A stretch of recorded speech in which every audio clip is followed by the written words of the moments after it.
Damn it, I know you know something about HUGE Malzeno! Hello, my fellow hunters. How fare you this fine day? Good? Good. Bad? I hope it becomes good. Me? Oh, thanks for asking. I'm busy going crazy over the possibilities of bonus update Super Purple Malzeno. Honestly, at this point, I need more information to be revealed so, I can get a good night's sleep again. In any case, of course, we have had a new little teasers and tidbits of information to whet our appetite towards this final hurrah for the gloriousness that is Sunbreak.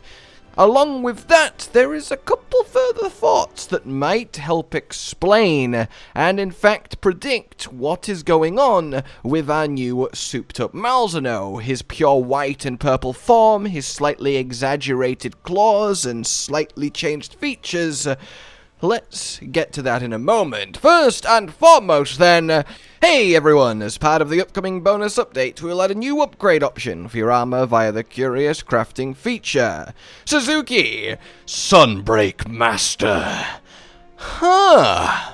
This is a bit of fun, isn't it? I mean, I don't know why they've just thrown in a picture of Minail here, just like, yep, this is the blacksmith, this is where the Qurios Crafting will be done, not gonna give anything away. It's like, okay, cool, you could have done even the slightest of tease with this, no, alright.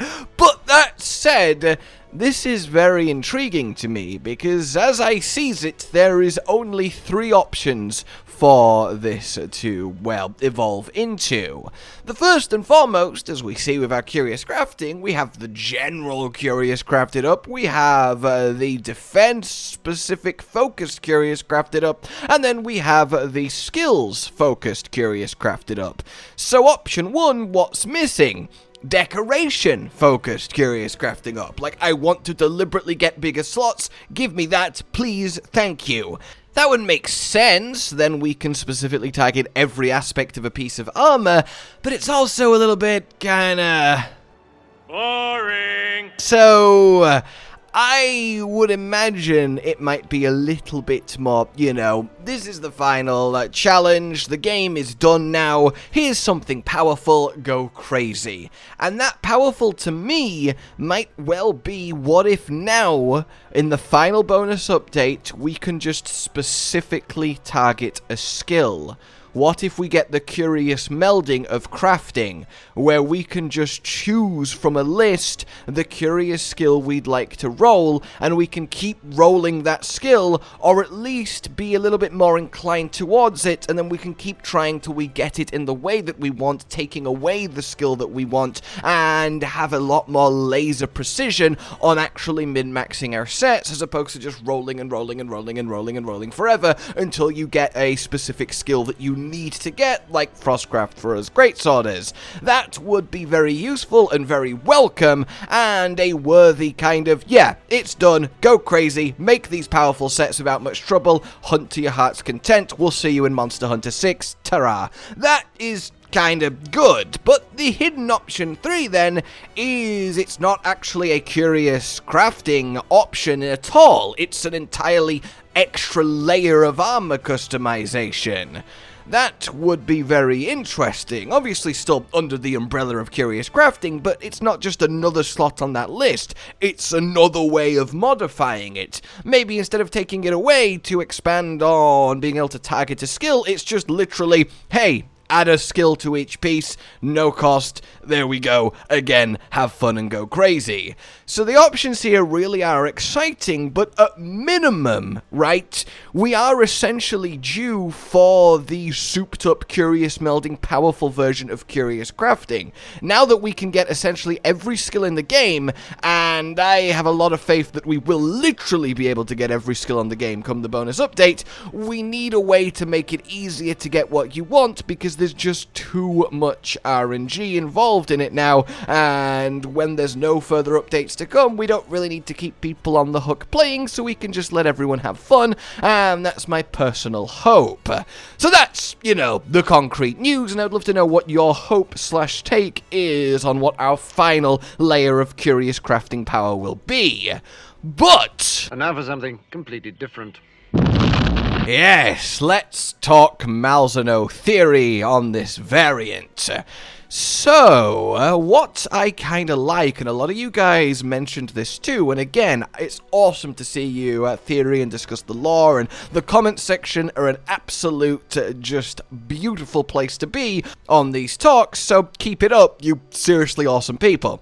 What I like, and as I said, again, a lot of you brought up, is the fact that Malzeno initially at the start of Sunbreak was described as, well, two distinct things. The Defender of the Kingdom and a pure white dragon.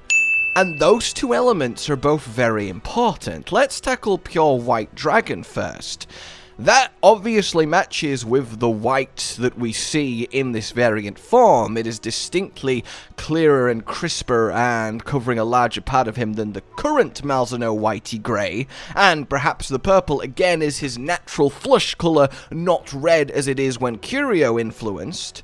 And White Dragon, of course, is a coloured dragon, which in the world of Monster Hunter means big, bad, powerful, oh no. Black Dragon in Fatalis, of course, Red Dragon in Safi'jiiva, they are the tippy top of monsters. It doesn't get more dangerous, more destructive, and more fearsome. So White Dragon, well, not that one, is very promising when we kind of think about a power level here, if we are seeing that version of Malzeno that is described in Legends, and not the one that we actually got. Expanding on that, maybe the Malzeno we fight is the anomalous Malzeno. Maybe Malzeno by default isn't Qurio red bloodening infused. Maybe that is just a symptom of a Geismagorn rising cycle, and Malzeno has to step up, and unfortunately in that defending of the kingdom, he falls from grace. And there is evidence to back up that by default Malzeno is the defender of the kingdom. We know that he specifically prevents Geismagorn's rising by preventing the Qurios from delivering him life energy by controlling them himself. That's interesting, isn't it? Whether by choice, design, instinct, or nature, he becomes almost the jailer of the Qurio, having to constantly get them food, feed with them, and shepherd them, but in doing so, he does suppress a much larger and greater threat. He probably does it because Geismagorn would be a threat to him specifically as an animal, a much larger, bigger predator that would take his territory, but the side effect is that, yeah, he is defending the kingdom by being the warden of the Qurios for as long as he can, and when we kill him, oh no, Geismagorn rising. So if he indeed is by default the White Dragon Defender of the Kingdom, what could that mean? Well, we also get a further little trickle of evidence for this when it comes to the Relic records on the Citadel. It tells the story of a Geismagorn cycle in the past, of monsters going crazy with the affliction, which was then a unheard of phenomenon, and perhaps how it ended up getting written into legend. As this comes from a time where the Citadel wasn't in ruins, where Malzeno's main zone, the big cathedral, was intact and populated. It was being defended.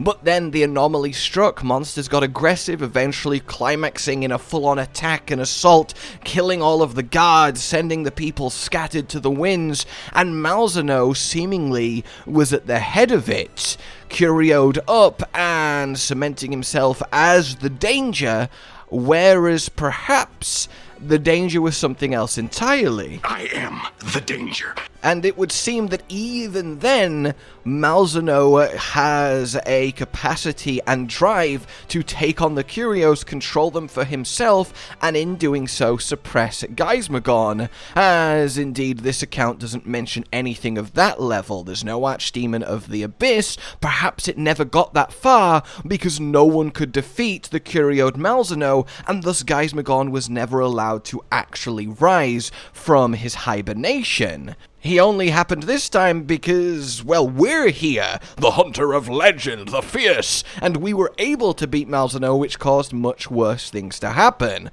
all in all then, there is a lot to support that by default, Malzeno is a pure white dragon whose nature causes him to go out his way to fall from grace, corrupt himself to the red of the Curio to defend the kingdom from Geismagorn, and because he does this, his actual role is very much misconstrued through history to paint him as the threat, when ironically, it couldn't be more different. So yeah, I really do kind of like the idea that we're getting a Malzeno sans Qurios, and can see what he really is like or can really do. Again, that kind of doesn't answer how we're going to solve the Curio threat, but I can totally believe they will find a way to tie it in. In any case, theories and fun aside, I will let you stew on this, and of course, as always, please let me know your own thoughts, for they are always such a good read. Like if you enjoyed this, subscribe and hit the bell for more, consider supporting the future of the channel on Patreon down below, and until we meet again, a goodbye. Josh, Cotton, and Hollow with the videos, dropping the humor like a hammer on your tippy toes, bringing entertainment on a daily arrangement to take our insanity and turn it into entertainment. Yes, I said entertainment twice, to reiterate that it is nice to look into your faces on a mostly daily basis when you let us in your homes to make the whole world a stage. Goodbye.